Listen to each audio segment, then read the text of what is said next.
My name is Michael. I'm 52 years old, and today I understand that respect isn't requested. It's built on the ashes of those who tried to crush you. Watching the woman you shared 20 years of your life with beg for a coin of compassion doesn't bring joy, but it does bring a deep, almost icy peace. She chose to burn our future in the fire of a friend with shiny promises while leaving me alone in the desert. There's nothing more dangerous than a man who has nothing left to lose because everything was already taken from him. My wife looked me in the eyes when I needed her hand the most and simply turned away, placing our assets into the hands of someone who only knew how to sell smoke. She said I was the risk, that my project was an empty dream. Now that same dream is what holds her collapsing world together, and I have my finger on the switch to turn off her lights for good. She didn't want to be a partner in my struggle. Now she wants to be the heir to my success. The problem is, for her, there's nothing left but the echo of her own bad decisions. If you enjoy stories where betrayal has consequences and justice arrives without warning, hit like and subscribe. Here we share real stories of revenge and lessons that are never forgotten. For more than 2 decades, I believed I was living inside a fortress. My relationship with Rachel was, in my eyes, a pact made of steel. I was always the numbers guy, the one who maintained the structure, who calculated every move to make sure we never lacked anything. I spent 15 years working for a logistics company, climbing the ladder, saving every dollar, sacrificing sleep and family moments to build a financial cushion that would eventually buy us freedom. Rachel, on the other hand, worked in public relations. She always had a fascination with polished people, fast talkers in tailored suits who seemed to sparkle under every spotlight. I never saw that as a threat. Not until the ground started cracking beneath my feet. At 50, I felt it was time to take the leap. I had the knowledge, the contacts, and a business plan I had refined for 5 years. My automated logistics consulting firm wasn't a reckless gamble, it was a blueprint of efficiency. I needed the capital we had saved in our joint account, a substantial amount that represented our security. But when I sat at the kitchen table with blueprints, projections, and the hope of a man who wanted to leave a legacy, I ran into a wall of ice. Rachel didn't even look at the documents. She pushed them aside with a flick of her hand, a gesture of dismissal I can still feel in my chest. She said my idea was outdated, that the market didn't work like that anymore, that she wasn't willing to risk our retirement on a midlife fantasy. What hurt most wasn't her refusal. It was the cold way she judged me. She made me feel small, like an employee asking for a raise and getting laughed out of the office. But the real stab came a week later. The money was gone. Every dollar I had traded my youth for had disappeared from our account. Rachel had moved it all. The reason? Ethan. Ethan was a friend from her social circle, 10 years younger, perfectly tanned, fluent in buzzwords about crypto, luxury developments, and disruptive investments. He convinced her his project was the future. She didn't just give him the money, she hid it from me until the transfer was irreversible. When I confronted her, her response was lethal. Ethan has vision, Michael. He's a winner. You're just an administrator who got scared of reality. That night, as she laughed on the phone with him, I realized I was no longer her partner. I was an inconvenience in her new life as a sophisticated investor. The atmosphere at home became unbearable. She looked at me with pity, like I was an outdated piece of furniture that didn't match the new decor. She spent her days talking about strategy meetings with Ethan, about the trips they would take when returns started flowing in. Meanwhile, she sidelined me, ignoring the fact that my project was still alive in my mind even if my bank account was drained. I didn't yell, I didn't break anything. I observed. I observed how she dressed sharper than usual for business dinners. I observed how she laughed at my attempts to secure outside funding. That silent humiliation became fuel. While she dreamed of castles in the air with her brilliant friend, I rebuilt my plan in the shadows, using the only things no one could take from me, my mind, and my real network of contacts. I realized Rachel wasn't just investing money, she was investing her loyalty in a man who couldn't tell an asset from a liability. She believed I was defeated, that I'd sit on the couch watching them conquer the world. She didn't understand something about men my age. When betrayed like that, we don't look for comfort. We look for justice. We lived under the same roof but in separate worlds. She inhabited a fantasy of fast success. I lived in cold calculations. At dinner, the silence was so thick it could be sliced. She would only break it to remind me that if you had listened to Ethan, maybe I'd have something to be proud of. I would nod, sip my water, and return to my paperwork, because I was documenting everything. Every weakness in Ethan's so-called business, every inconsistency. Those months of emotional exile taught me something crucial. My marriage wasn't a union. It was a transaction she had just cancelled unilaterally. She thought I was the past. I knew she was digging her own financial and emotional grave. It was only a matter of time before gravity did its job, and I made sure I was far from the blast zone when the smoke from Ethan's promises cleared, leaving nothing but reality. The downfall wasn't explosive. It was erosion, slow, deliberate, and she seemed to enjoy watching it happen. Rachel stopped pretending my presence mattered. One Tuesday, while I was reviewing old contracts at the table, she walked into the room with a designer suitcase. She moved with a new energy, a kind of euphoria that didn't come from us, but from her plans with Ethan. She looked at me without a trace of affection and calmly told me that the money from our joint account wasn't enough for what Ethan needed, so she had put our house up as collateral for a bridge loan. She didn't consult me, she didn't ask permission, she just signed, because according to her I was dead weight, a man who couldn't grasp the scale of success they were about to reach. "It's for our own good, Michael," she said, though her eyes made it clear it was only for hers. "When Ethan closes the coastal development deal, this house will be nothing but a memory. We'll buy 10 like this, but that takes guts. Something you lost a long time ago." I didn't yell. I stayed seated, feeling the emptiness expand inside me. She hadn't just drained my savings, she had placed the roof over my head into the hands of a con artist. That same afternoon, I watched through the window as Ethan pulled up to pick her up in a sports car he clearly couldn't afford. He flashed me a smug smile, the look of a man who thinks he's walking away with both the treasure and the defeated man's wife. The betrayal became tangible when the debt collectors started calling. Ethan, in his infinite arrogance, had wasted the initial capital on appearances. Luxury offices, expensive dinners, prospecting trips. The real estate complex he promised was nothing more than paper without construction permits. I knew it months before everything collapsed. But every time I tried to warn Rachel, she accused me of being jealous and bitter. It reached the point where she forbade me from talking about business in the house. I felt like a stranger in my own home, a tenant, tolerated out of habit. The peak of humiliation came on my 51st birthday. There was no cake, no celebration. Rachel arrived late, smelling of expensive wine, laughing loosely. She tossed an envelope onto the table. Divorce papers. "Ethan says your negative energy is holding back my personal growth. I need people who add value, not subtract it," she said, while slipping off her heels. She informed me that because the loan was under her name and she was the primary investor, I had 30 days to leave the house. She was throwing me out with nothing, and after I had paid for every brick of that property for 20 years. That night I didn't sleep. I watched her pack her things to move into an apartment Ethan had rented, with what little money remained. She looked at me the way you look at an old dog that can no longer guard the farm. "What are you going to do, Michael? Get some office job to pay your rent?" she mocked before closing the door. I stood in the empty living room listening to the silence. My wife had left with my capital, my house, and my dignity.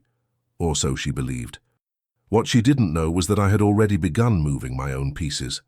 While she paraded around at social events with Ethan, I spent long nights documenting every illegal move of her partner. I discovered that Ethan wasn't just a bad businessman. He was a professional fraud with outstanding debts in 3 different states. He wasn't investing Rachel's money. He was using it to pay off his old liabilities. And she, blinded by her fantasy of grandeur, had handed him the keys to our destruction. The expulsion was complete. I moved into a small studio apartment, taking only my books and my laptop. Friends who once came over stopped calling. To the outside world, I was the man left behind, the boring husband who lost his wife to a younger, more successful alpha. But in the darkness of that small apartment, under the light of a single desk lamp, I felt more alive than ever. My anger didn't cloud my vision, it sharpened it. She thought she had taken everything, but she made one fatal mistake. She left me with the most important thing, my anonymity. To her, I no longer existed, and that was my greatest advantage. I was alone, yes, but I was free from the weight of a dead marriage and from the surveillance of a woman who no longer respected me. Maximum loss became my starting point. She thought she had destroyed me. In reality, she had only removed the unnecessary weight so I could run faster. The counterattack wouldn't be emotional. It would be legal, financial, and absolute. The rebuilding didn't begin with a battle cry. It began with the silence of a spreadsheet. I settled into that small studio apartment, a minimal space where the echo of my own footsteps was my only company. While Rachel and Ethan posted photos of their lifestyle on social media, I did what I've always done best, analyze structures. I wasn't looking for a job. I reached out to old allies, men who, like me, valued discretion and results over appearances. I contacted a former college colleague, a financial fraud attorney named Daniel, a grey, methodical man who shared my contempt for smooth-talking imposters. "Michael, this isn't just a bad investment," Daniel said after reviewing the documents I had gathered during my final months in that house. "This is textbook Ponzi structure. Ethan is using money from new investors to pay the old ones. Your wife's capital has been the oxygen keeping this alive for the last 6 months." I felt a cold satisfaction, not joy, technical confirmation. Reality was about to collide with Rachel's fantasy. But my plan wasn't just to watch them fall. It was to own the rubble when they did. Using my contacts in the logistics sector, I launched my consulting firm. Without the dead weight of an expensive social life, and without a wife demanding luxury, my company started generating revenue within 3 months. I operated quietly, under a corporate name Rachel would never associate with me. My strategy was simple: absorb the contracts Ethan was losing through incompetence. While he sold illusions, I delivered measurable cost optimization. The clients he lost because of arrogance ended up at my table because of reputation. But the most delicate part of the plan was the house. The property Rachel had leveraged was approaching foreclosure. Ethan hadn't paid a single installment on the bridge loan. I knew Rachel had no idea. She still believed the profits he showed her on flashy investment apps were real. I pulled strings discreetly. Through a holding company, I contacted the bank that owned the debt. I negotiated the purchase of the delinquent loan portfolio. I didn't want the bank auctioning the house to a stranger. I wanted the title in my hands. Patience. That was the key word. I watched Ethan grow desperate. His social media posts became erratic, talking about haters who can't stand to see success. Rachel began selling her jewelry and designer handbags, telling mutual acquaintances she was diversifying assets. Lie. She was plugging holes Ethan kept tearing open. Every time I felt tempted to act too soon, I remembered the look of contempt on her face on my birthday. Revenge is best served at room temperature, and I was willing to wait for winter to arrive for them. Daniel and I prepared the final strike. I wouldn't just buy the house debt. I filed a formal complaint with federal tax authorities regarding Ethan's activities. And I ensured Rachel appeared as a co-signer on multiple loan documents, not out of cruelty, but because she had signed every page herself with a smile of superiority, convinced she was leaving me behind.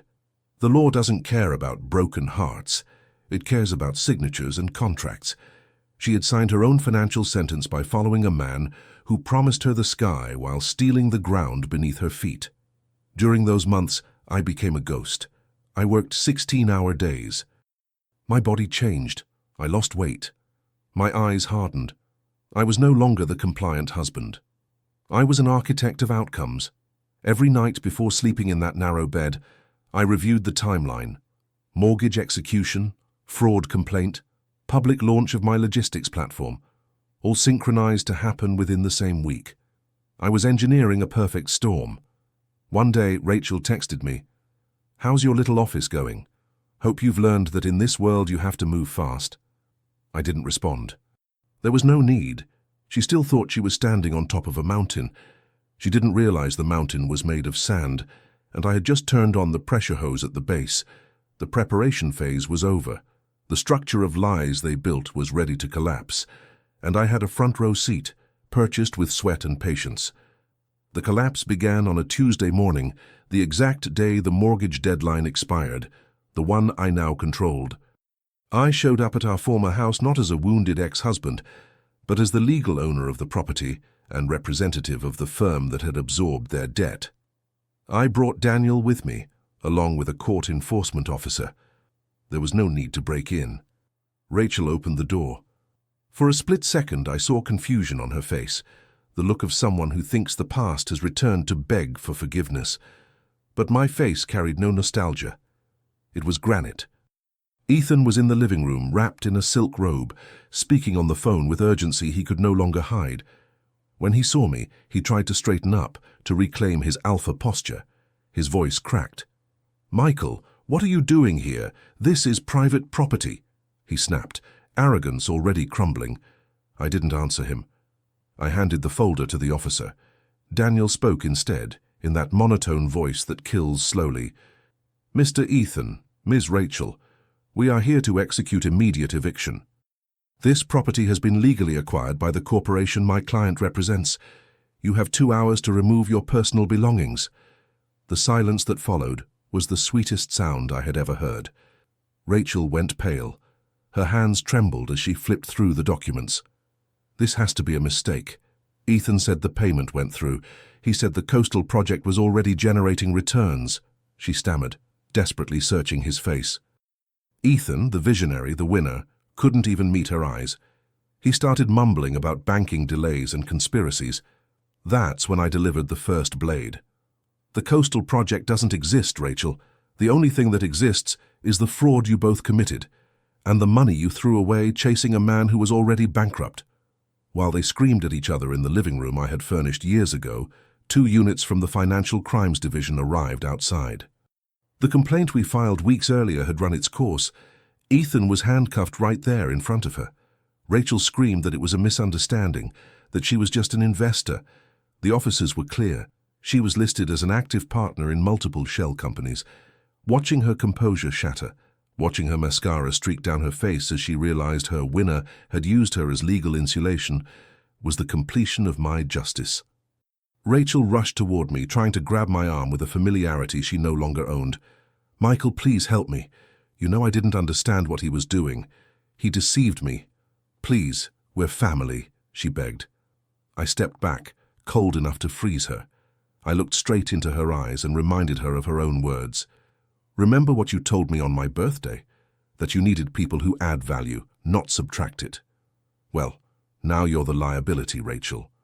And I don't carry negative assets on my balance sheet." There was no explosive pleasure, just technical satisfaction, like watching machinery lock perfectly into place. The enforcement officer began tagging furniture to be seized toward outstanding debts. Rachel walked out of the house with nothing but the clothes she was wearing and a small carry-on bag. She stood on the sidewalk, watching the door close on the life we once shared. Her car, the one she bought with our savings to impress Ethan, was towed within the hour. She looked at me from outside, waiting for mercy, for an invitation back in. I closed the curtains. That afternoon, I sat in my old armchair in the now silent house. A notification buzzed on my phone. My logistics consulting firm had just signed the largest contract in its history, the very contract Ethan had tried to secure with lies, and I had won with data. The victory was complete. I had recovered my home, multiplied my capital, removed the people who never deserved a place in my life. Ethan would spend years in legal proceedings that would leave him financially destroyed. And Rachel would finally have to live in the real world she once despised, without my money, without her pride. Justice isn't always loud. Sometimes it's just a man alone in a large house, enjoying the silence of a debt fully paid. 6 months have passed since the doors of that house closed behind Rachel. Sometimes people ask if I feel any remorse for leaving the woman I spent half my life with in absolute nothing. My answer is always silence. There's no room for guilt when what was executed was simply an equation of cause and effect. The world doesn't belong to those who dream. It belongs to those who build. And she chose to dynamite the foundation of what we had to chase, a mirage of gold. Today, my company operates out of a modern building, and my name carries respect in the industry. But I haven't changed my habits. I'm still the same man who analyzes every detail, who doesn't trust empty promises, who values loyalty over immediate gain. I've learned that betrayal is ultimately a failure of intelligence. Rachel didn't betray me because she was evil. She betrayed me because she was arrogant and short-sighted. She mistook my stability for weakness, and Ethan's smooth talk for talent. That miscalculation was her ruin, not mine. Through mutual acquaintances, I've heard she now rents a single room on the outskirts of town, working an administrative job that barely covers her basic expenses. Ethan is still facing fraud charges and from jail sends her letters asking for money to cover his legal fees. Money she no longer has. It's a cycle of misery they created themselves. Some people would expect me to show up now, as the forgiving hero to rescue her from her downfall. But real life isn't a redemption movie. In real life, when you burn a bridge just to watch someone drown, you don't get to expect that same man to swim back and save you when the tide rises against you. I'm not looking for another relationship. My time is mine now, and my peace has no price. Often I sit on the terrace of my home and watch the horizon, enjoying the solitude I fought so hard to protect. There are no arguments, no accusations, and most importantly, no lies. The lesson is clear. Justice doesn't need to be spectacular to be effective.